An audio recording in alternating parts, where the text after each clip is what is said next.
welcome back to the Citytilidie channel. We're all staying safe and well from a sunnyish Altrincham. It's not overly warm, we're in October, so it's not going to be warm, is it? Not in the UK, but yeah, the sun's out anyway. That's more we can say after old Storm Babette's blew past, although it didn't really affect us too much in the northwest, more the northeast and Scotland, of course, up there. So not great for those people, but we got away with it really over here in the northwest.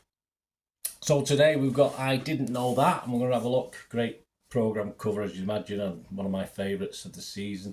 And all credit to City, they're coming up with some good covers. They sort of, I do my little cover thing every week of the football programme covers, and City coming top every week when we're at home anyway. So yeah, great cover, great tribute, of course, to Francis Lee. And this is the City versus Brighton Premier League game from match day 9 on the 21st of October 2023. So we're going to have a look at any facts and oddities and humour. Not so much humour in this one, but within the hard copy memory of the game. There's a couple of things I might make into humour, but that's about it. As I say, it's a tribute as well in this. So it's one of those sad programmes where we remember people, and hopefully with a smile on our face as well. It's not all about being miserable about someone passing, is it? It brought us great joy, and that's how you got to look at it, I suppose. At the end of the day, if a person can bring joy into someone's life, they've done a pretty decent job, haven't they? So we'll have a look at that. Please, if you are new to the channel, I'm getting all deep here, guys. This is a programme review. I shouldn't be doing that. I've done my tribute. This is I Didn't Know That. Please, if you like the channel and you're new to the channel, push that subscribe button, push the bell notifications. Everything City past and present, of course. Great to have you on board. Share your thoughts on this programme or anything to do with City, of course. It'd be great to hear from you. And if you do get a little chance to give us a thumbs up, give us a little like, we much appreciate it. We'll be reading an excerpt later. I'll mention what that is afterwards. So yeah, that's of course the cover, St James's Park, 1968. I was too young. I was going to the home games. I was far too young to go to away games. Or my father didn't really do away games anyway. So I'll say I wasn't there that day. But if you were there, let me know. I know some of you were, because you've obviously commented on my other vlogs as well. But a nice tribute, a nice, obviously, sort of re-image of a true image that's quite legendary, isn't it, as far as City fans are concerned anyway. So, of course, as you'd expect inside, there's tributes from City themselves. There's tributes from Buzzer, of course, in his column. We'll go back to his column before we finish is for my image of the day. And, of course, there's tributes as well. There's remembrance rather than tributes. Remembering Bert Troutman ahead of his 100th birthday milestone. So it's this weekend as we were playing this game. So he would have been 100 years old. I don't really go for things like that about what people would have been. It's like Elvis Presley would have been 260 last year or something like that. But it's Bert Troutman, so I'll forgive him. Bert stands 4th in the overall City appearance lists behind Oakes, Corrigan and Doyle. And on the day, yes, one of the mascots. It was nice. I didn't see it myself. There might be an image out there. If you've got one, share it with me. Of old Ben Sutherland, young Ben Sutherland, age 9. Bert Troutman's grandson was one of the mascots for this match, so that was a nice touch. Bernardo Silva, some information on him. He's made 205 Premier League appearances before the Brighton game. 34 goals and 34 assists. A nice little symmetry around them. He didn't add to either, of course, in this Brighton game. And his passes per match, this is quite impressive. 43.76 passes per match and a shot accuracy of 40%. Alvarez's features in the head-to-head, his shot accuracy is 45%, but he hasn't scored any headed goals yet. He'll have to remedy that once. I know he can score them with both feet. He can hit the ball with his right foot onto his left and score, things like that, but there's no headed goals. Anyway, Marc McCarthy looks back on the superb, and it was superb. I'd love to have had one of these, but obviously they were far too expensive for me when they started flogging them. The one-off City Puma kit worn for the Liverpool Community Shield game, of course. Marc has the Mahrez shirt, and we'll have a little read about that at the end. That's our excerpt of the day, so we'll go back to Marc in a little while. City quiz answer at the end. Here's a quick one for you. No prizes, just a bit of fun. interesting. I did actually knew this one, which I'm quite. It took me a while to remember his name, but yeah, I do remember this one. Question 10 was, which future Brighton striker did City sign from Preston for a then club record of £765,000 in 1979? So yeah, even my old brain got that one. So answer at the end anyway. Have a think about that one. Anything about Brighton? Well, there's not much about Brighton and City. My apologies for that. There's nothing much history-wise, but of course, with it being a bit of a tribute programme, you see less of stuff like that anyway. But as far as Brighton, we learned that the all-time top scorer is a guy called Tommy Cook, 123 goals. All-time top appearances, 566, and I forgot his name because I've not put it on here, but I'll put it on the screen. It'll be on screen. It'll be on screen. My apology. In fact, if I look, I can look out so I can find out while you're on here, save messing about, and get the page up somewhere on Brighton. I'll get it. Useless. I put it down and forgot to put it in. All-time appearance. Ernie Wilson, that's it. These glasses aren't very good for reading. I'll have to change my glasses as well, guys, when I do my excerpt. Oh, I'm useless. Yeah, so Ernie Wilson. I'm not editing it out. You know what I'm like. It's all part of the show. Ernie Wilson, all-time top appearances with 566. And since De Zerbi took over, they've scored in 18 of their 19 away Premier League games. That's quite impressive, isn't it? It's 19 out of 20 now. That's quite a stat to be mentioned. Danny Welbeck, yeah, I had a bit of fun on Ray's show, I think, talk about Danny Welbeck and his glass legs, if you like. But he's actually not done too bad. 311 appearances. I don't know how many of those he completed. He didn't complete yesterday either, did he?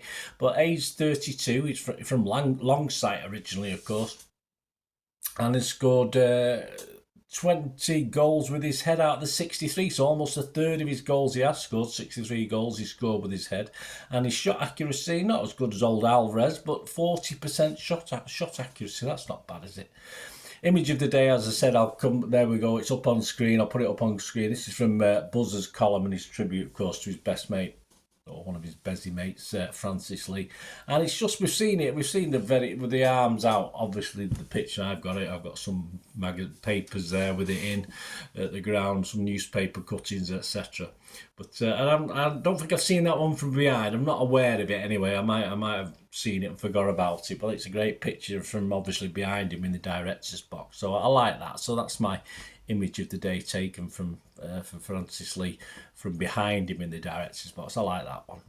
As I said, I might have seen it before and forgot it, but I just like it because it's not the one I'm normally used to seeing.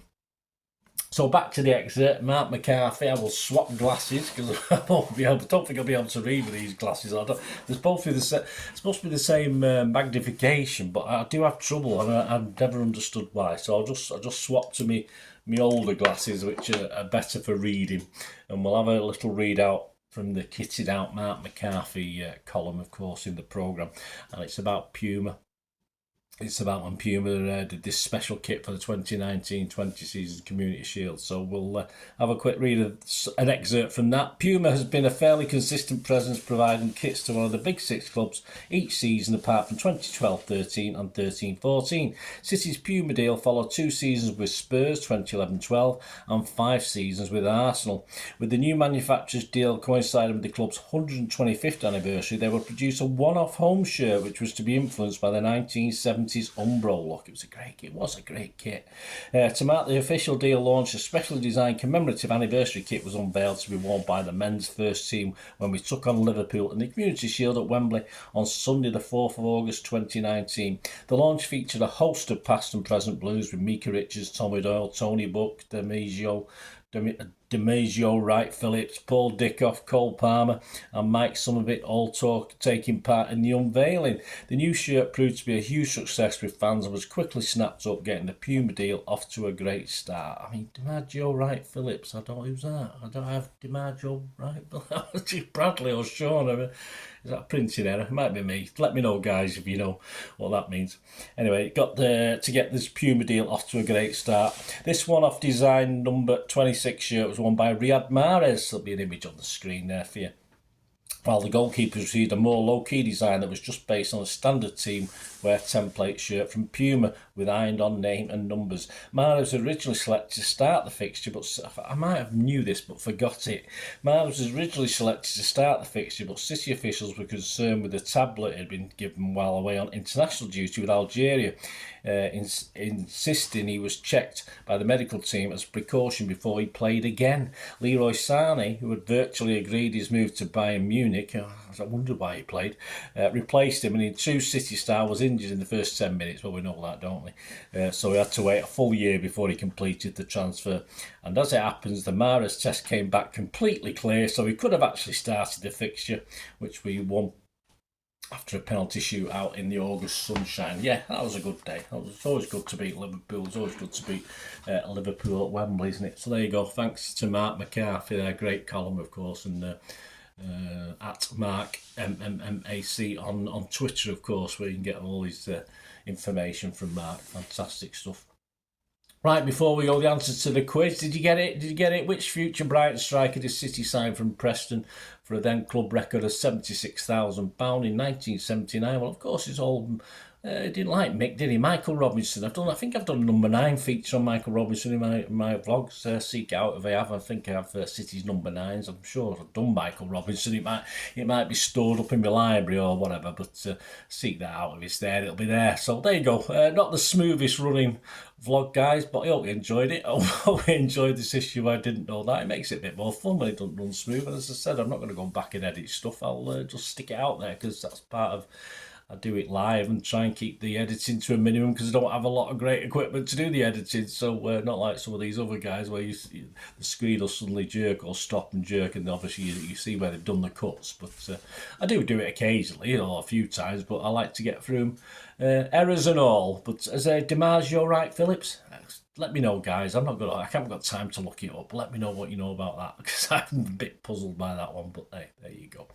So thanks for watching this. I didn't know that. City versus Brighton, Premier League match day 9, of course, programme 21st of October 2023. A little bit of a tribute to old Franny Lee as well. One of my heroes, as you know, if you watch my little vlogs, 4-part vlog on those guys, on Franny Lee, guys, so get to watch that if you've not watched it already. All your comments, very, very welcome, guys. Until we meet again, that's one thing, don't I? Please stay safe, Blues. Come on, City. Bye for now.